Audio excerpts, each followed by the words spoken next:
The present purpose is to work on an example of a scribal improvement, whether in the proto-MT or the alternate witnesses. And in this case, we'll be looking at Malachi chapter 2, verse 2. Now, we'll work through mainly the BHS and BHQ apparatus in this case and highlight a few other things, but not full-blown anywhere else. We'll begin by looking at the section of the verse in question. V'yishlachti v'chem et hama'era v'aroti et birchotechem v'gam arotiha ki enechem samim al lev. And I will send against you the curse, and I will curse your blessings, and even I will curse it, for you have not set it upon a heart. So the item in question I've marked with blue font here, namely in the MT text there's a discrepancy, so it seems on the surface, between your blessings, plural blessings, and we can see this by the yod, and I will curse it, and a 3fs pronominal suffix. So the disagreement between blessings plural and it singular. That's the cause for the grammatical challenge. If you're looking at your BHS, you'll notice that the text critical note relates to this word, birchotechem, and the apparatus note on that point says that in the Septuagint it's singular, your blessing. So then the Latin abbreviation here, L, stands for read, and then you'll notice that only the middle of the word is pointed, and the efficiency of the BHS is such that they only point what they need to, and the rest of the pointing, one would have to see the term above. And so they have only pointed just a couple of things on these two words. Anyway, the BHS editor says, read your blessing, and then it says compare with I have cursed it. So what the BHS apparatus points out is this discrepancy between the plural and the singular, and says because the Septuagint is in the singular, therefore this should be in the singular. So presumably the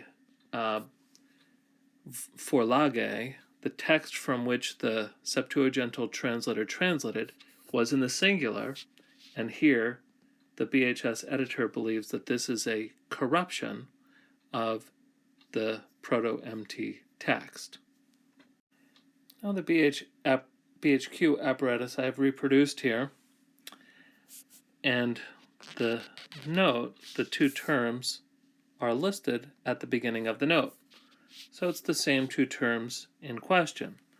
Now what the BHQ apparatus does is it provide, first of all, it says that the Targum agrees with the Masoretic text or the Leningrad Codex. And then the next note after this vertical line, the two phrases, both of them from the Septuagint, are provided. And so both of these are about this.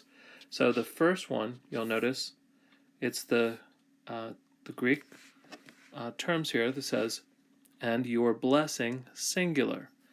Now, you'll notice a contrast because in the BHS, the editors would back translate it to the Hebrew that's part of the Vorlage, the parent text from the translation. However, to avoid speculation, the BHQ apparatus just provides the Greek and leaves the work of back translating to the student or to the user. The second phrase is not mentioned in the BHS, but the BHQ mentions it, that this is a gloss or a plus in the Septuagintal text. So both of these phrases are from the Septuagint, and then the BHQ editor explains, first of all, that the scribal adjustment is to improve the grammar, namely, so that the singular agrees with a singular by taking out the yod.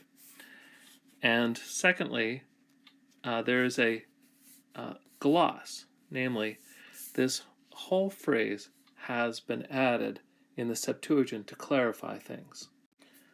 So the first part here is just, and I will curse it. So that matches this. And then after this is the gloss, namely, and I will scatter your blessings, and it shall not be among you. So that this gloss is added to clarify what is meant by cursing it. So that's what the BHQ editor is explaining in this short abbreviation. Now in this case, after we decode the BHS and the BHQ apparatus of Malachi 2:2, we recognize that they have conflicting judgments by the editors, even though both of their judgments are based upon evaluating the Septuagintal witnesses. So it would be helpful for the student user to compare this with the Septuagint itself. So Ralph's edition is available online, or whenever possible, the Göttingen edition is available in the library. And of course, to work with the Greek, both Brenton and the Net's translations are available online. The student can then work with these, trying to negotiate how to handle working with the BHS and the BHQ. So when we work with the apparatus in the BHS and BHQ, we decode it. That's the first step in evaluating external evidence. And a lot of times that's all anybody does, just to save time. But whenever possible, we should look past the very concise and compact notations in the apparatus itself and actually compare the text in question. In this case, in evaluating the external evidence, we're comparing this reading from the Masoretic text, your blessings plural, with the reading in the Septuagint, your blessing singular. And so in this case, we recognize this is a variant, the singular versus the plural.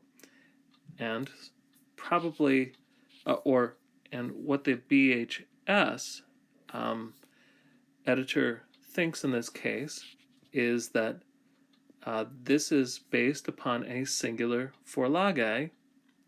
Therefore, the Masoretic version has a corruption. Then secondly, we noted from the BHQ that there is a plus. Whether we need to decide if it is a plus, a gloss in the material of the Septuagint, that is, whether this was an addition or whether this somehow dropped out from the Masoretic tradition. Now the BHQ editor considers this a plus, that is, that this was added in order to explain what is meant. And finally, while we're doing this comparison ourselves, we can observe that whereas the Masoretic text just said you have not set it upon a heart, the Septuagintal witness uses your heart. So this wasn't mentioned, this deviation or variant was not mentioned by either the BHS or the BHQ. So this at least indicates for us why it's worthwhile sometimes to compare the external evidence ourselves, even though it's very convenient to use the Biblia Hebraica apparatus to get started. Now we'll summarize and evaluate what the Biblia Hebraica editions are doing and what we might want to do with this. So in specific then, the BHS editorial emendation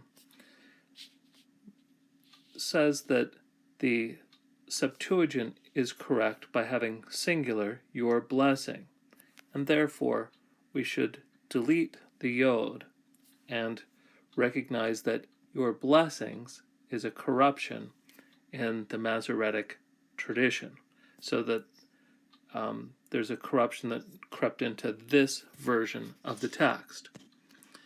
Now the BHQ editor disagreed, said to leave the yod, and made the point that putting this into the singular, your blessing, this was an improvement done by either the translator of the Septuagint or the Forlage of the Septuagint. That is, that the the Hebrew had already been changed before the translator got to it. But it's not important to decide which, just to recognize that making this into the singular, this correction was done in this other tradition, thus making the Masoretic text and the Leningrad Codex the more original. And then the second thing is the gloss. That is, this scribal adjustment is given to ease the stress. And I will scatter your blessing, and it shall not be among you. So here the focus is on this other part, this other short comment in the Septuagint, which wasn't even mentioned in BHS. Then finally, as mentioned, neither one gets at the plus or the minus of the variation between the Septuagint and the Masoretic text on whether it's your heart or take it to heart. Forgot to mention the BHQ characterization. This could have been a comment that was originally a marginal comment. That is, it could have been like a commentary or whatever that eventually got added into the text through the course of transmission over the years. Now, we have to make a decision, and probably a little bit more work needs to go into this, but just for the sake of this illustration, in this case, I think the more difficult reading is probably more likely the original. That is, wouldn't go with the Septuagintal reading here, but rather the grammatical disagreement between your blessings and I will curse it. So recognizing the difference between the plural and the singular really is probably more difficult, so it's probably more likely that that's original rather than the other way around. And then secondly, the other principle that we often use is the shorter reading is more likely the original. So in this case, probably more likely that this gloss was added to sort of explain what the main text is saying, rather than thinking that it had been dropped out of the text. Now, both of these principles are general principles. They're not laws. And so we always have to evaluate the circumstance to decide. And one of the very helpful concerns that we can use to figure this out is which reading is more likely to give rise to the other. And so in many cases, the shorter reading, the more difficult reading, is likely the original reading. We'll add in this case, it's probably true also of this additional pronoun, this plus, is likely not original, but was to smooth things out in the Septuagintal text. So the shorter, more difficult text probably is more likely to be more original than the other.